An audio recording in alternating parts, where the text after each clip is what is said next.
Super Copa पनि जित्यो होइन। ट्रफी जित्नु भनेको नराम्रो कुरा होइन, त्यो भनेको राम्रो कुरा हो। तर अलि बार्सिलोनाको फ्यानहरू होइन अलि हामी धेरै भुग्या जस्तो लागेन। जतिखेर स्क्रोल गर्छु कराहा यार।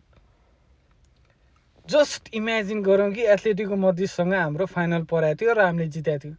मजा छैन के, मजा छैन।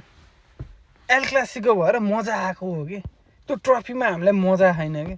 हाम्रो मजा भनेको च्याम्पियन्स लिग जित्दाखेरि हो कि मजा आउने। हामीले आशा राख्न मिल्छ के, किन मिल्दैन? सबै आइसक्यो, सबै प्लेयर आइसक्यो।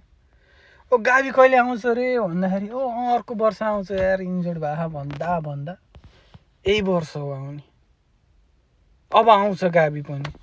हाम्रो एक्सपेक्टेसन अलि हाई गरेर राख्नुपर्ने बेला भयो कि। अब हाम्रो एक्सपेक्टेसन भनेको च्याम्पियन्स लिग हो कि।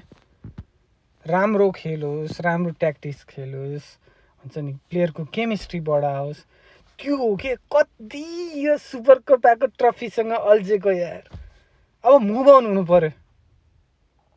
अब त्यसलाई चाहिँ एक्स बनाउने होइन, अनि हाम्रो नयाँ ट्रफी भनेको चाहिँ ला लिगा कि च्याम्पियन्स लिग बनाउने, यति भन्न आएको।